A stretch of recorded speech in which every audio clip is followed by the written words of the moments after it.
ബംഗ്ലാദേശിൽ നടക്കുന്ന സാഹചര്യം ഇന്ത്യ വളരെ ഗൗരവത്തോടു കൂടിയാണ് ഉറ്റുനോക്കുന്നത്.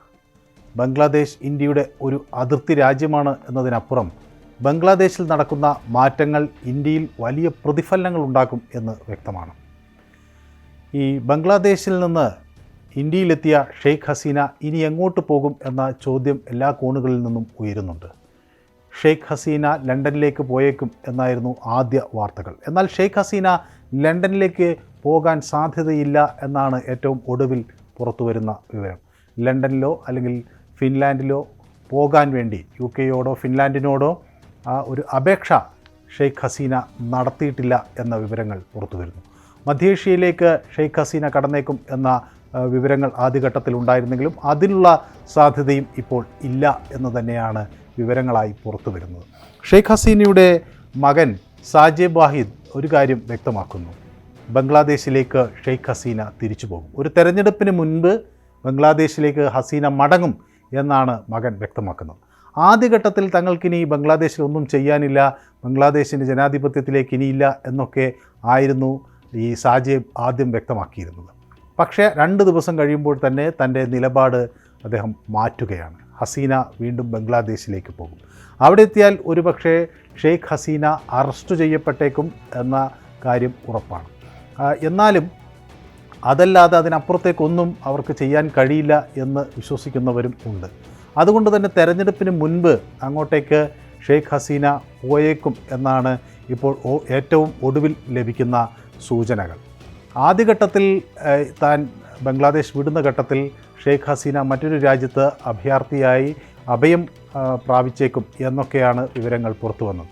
അങ്ങനെ ലോകത്തിലെ ഏറ്റവും VIP ആയ അഭയാർത്ഥിയായി ഷെയ്ഖ് ഹസീന അന്ന് പരിഗണിക്കപ്പെടുകയൊക്കെ ചെയ്തിരുന്നു.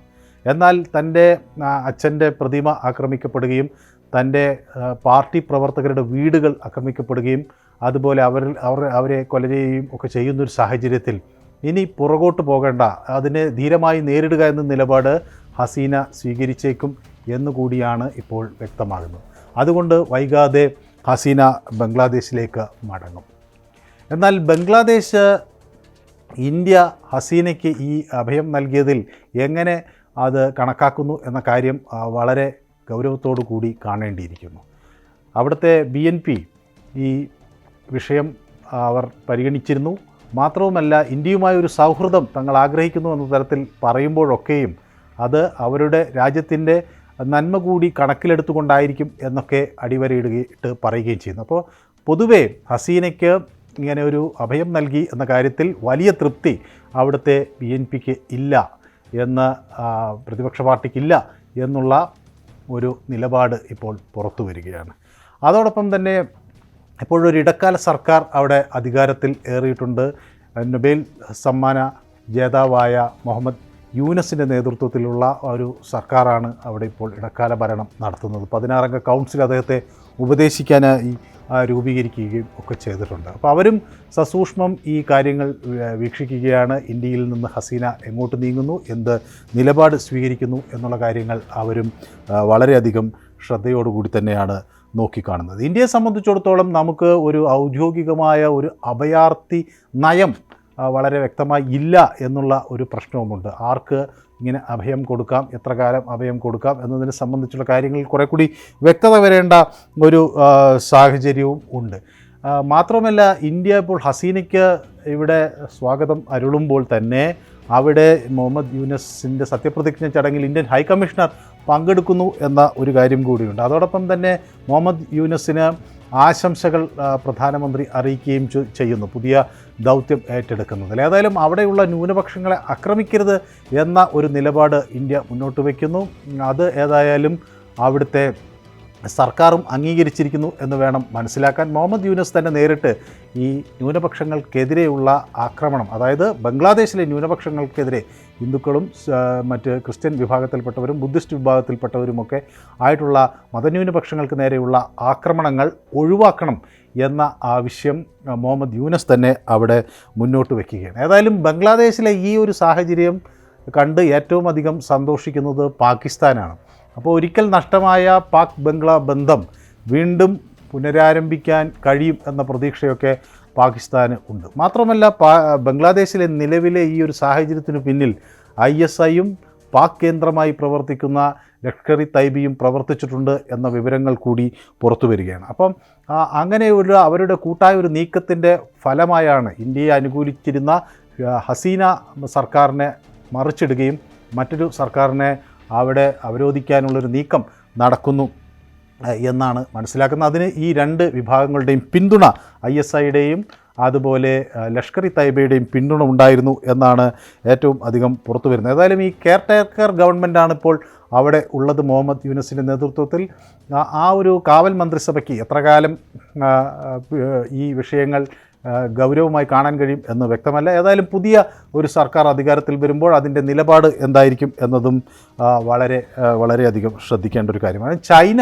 ഈ വിഷയത്തിൽ കൃത്യമായി എന്ത് നിലപാട് സ്വീകരിക്കും എന്നതുകൂടി എല്ലാവരും ഗൗരവത്തോടു കൂടി ഉറ്റുനോക്കുന്നു. ചൈനയെ സംബന്ധിച്ചിടത്തോളം വലിയ നിക്ഷേപങ്ങൾ ബംഗ്ലാദേശിൽ നടത്തിയിട്ടുണ്ട്. പശ്ചാത്തല സൗകര്യ വികസനത്തെ സംബന്ധിച്ചൊക്കെയുള്ള കാര്യങ്ങളിലാണ് വലിയ നിക്ഷേപം അവിടെ നടത്തുന്നത്. അപ്പോൾ ബംഗ്ലാദേശിൽ ഒരു സുസ്ഥിരമായ സ്ഥിരതയുള്ളൊരു സർക്കാർ നിലനിൽക്കണമെന്ന ആവശ്യം ചൈനയ്ക്കുണ്ട്. പക്ഷേ ഏതായാലും ഇന്ത്യയെ അനുകൂലിച്ച് നിന്നിരുന്ന ഹസീന സർക്കാർ മാറിയൊരു പുതിയ സർക്കാർ അധികാരത്തിൽ വരുമ്പോൾ അത് ചൈനയ്ക്ക് കൂടുതൽ ഗുണകരമാകും എന്ന പ്രതീക്ഷ ചൈനയും വെച്ചു പുലർത്തുന്നു.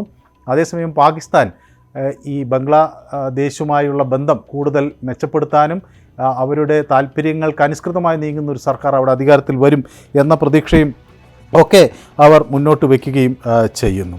അതുപോലെ തന്നെ ഈ ചില തീവ്രവാദ സംഘടനകളുടെ താല്പര്യങ്ങൾ അവിടെ ഈ അട്ടിമറിയിൽ ഉണ്ടായിട്ടുണ്ട് എന്നുകൂടി വ്യക്തമാണ്. പ്രത്യേകിച്ച് ഈ ലഷ്കർ ഇ തൈബയും അൻസറുള്ള ബംഗ്ലാ സംഘവും ഒക്കെ ഇതിൻ്റെ പുറകിൽ പ്രവർത്തിച്ചു. അപ്പോൾ ഇവരൊക്കെ ഏത് തരത്തിൽ ഇനി വരാനിരിക്കുന്ന സർക്കാരിനെ സ്വാധീനിക്കും എന്ന ചോദ്യം വളരെ പ്രസക്തമാണ്. കാരണം ഈ ഹസീന സർക്കാരിനെ പുറത്താക്കുന്നത് അതിന് പിന്നിൽ വലിയ ഒരു ഗൂഢാലോചനയും അതിനുവേണ്ടി ഒരു നീക്കവും നടന്നിട്ടുണ്ട്. ഹസീന പറയുന്നത് അതിന് പുറകിൽ അമേരിക്കയായിരുന്നു.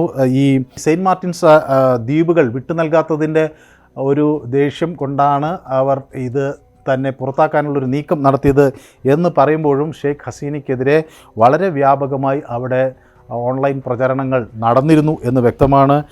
ഈ ഡേവിഡ് ബർഗാനെ പോലുള്ളവർ, പിങ്കി ഭട്ടാചാർജിയെ പോലുള്ളവർ, അതുപോലെ BNPയുടെ താരിഖ് റഹ്മാൻ, നേത്ര ന്യൂസ് ഇതെല്ലാം ചേർന്ന് ഹസീനയ്ക്കെതിരെ വലിയ ഒരു പ്രൊപ്പഗാൻഡ അഴിച്ചുവിടുകയും അത് എല്ലാ തലത്തിലും അവരെ ബാധിക്കുകയും ചെയ്തു എന്നതുകൂടി അവിടെ നിന്ന് വ്യക്തമാവുകയാണ്.